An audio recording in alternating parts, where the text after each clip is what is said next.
ကျမတို့ကကြော်ညာစာသားရေးပြီးသွားလို့ရှိရင်နောက်ထပ်ကဓာတ်ပုံလေးတွေပြင်လို့လည်းရပါတယ်အဲ့ဒီဟာကတော့ဒီဘယ်ဘယ်ချမ်း menu ရဲ့ studio style image ဆိုတဲ့ဟာလေးကို click နှိပ်လိုက်ပါအဲ့ဒီမှာကျမတို့ကဓာတ်ပုံလေးတွေပြင်လို့ရပါတယ်ခုနကတော့ကရွေးခဲ့တဲ့ရေဘူးလေးကိုပဲပြင်ကြည့်မယ်ဆိုတော့ကျမတို့ကဘယ်လို style လေးသွားမလဲပေါ့နော်ဒီမှာတစ်ခုချင်းတင်ရှင်းလို့ရအောင် studio and professional မှာဆိုလို့ရှိရင်ဒီဘက်ချမ်းမှာပေါ်လာပြီး style လေးတွေကိုကြိုက်တဲ့ပုံစံလေးတွေပြောင်းပြီးတော့ရွေးပြီးတော့ပြင်လို့ရပါတယ်ဘယ်နှမျိုးရှိလဲ nature and lifestyle မှာဆိုလို့ရှိရင်လည်းဒီမှာလေးရတယ်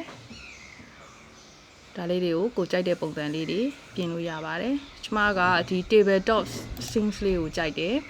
အဲ့ဒီထဲမှာဘာနဲ့ပွဲလဲဆိုသပွဲကုန်းမှာပေါ်စီခြင်းတယ်ပေါ့နော်ဒါလေးကို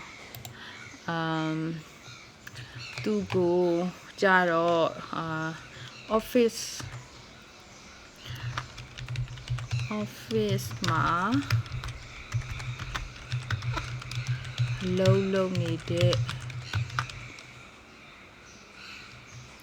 main ကလေး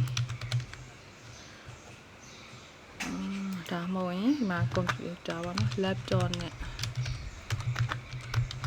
လုံးနေတဲ့ main ကလေး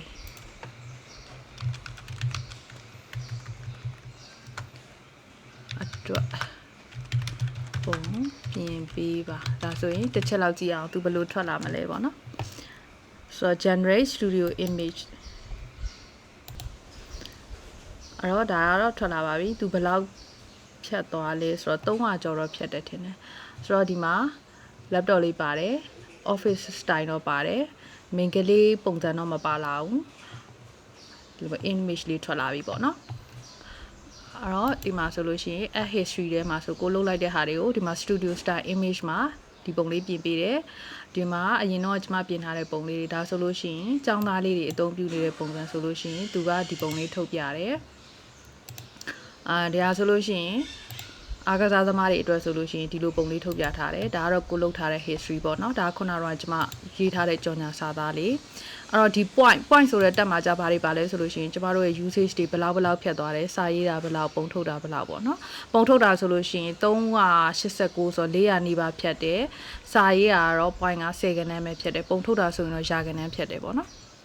ဆိုတော့ကြော်ညာလေးတွေရေးကြည့်လို့ရမယ် AD Studio ထဲမှာ Studio Style Image တွေမှာဓာတ်ပုံလေးတွေထုတ်ကြည့်လို့ရပါမယ်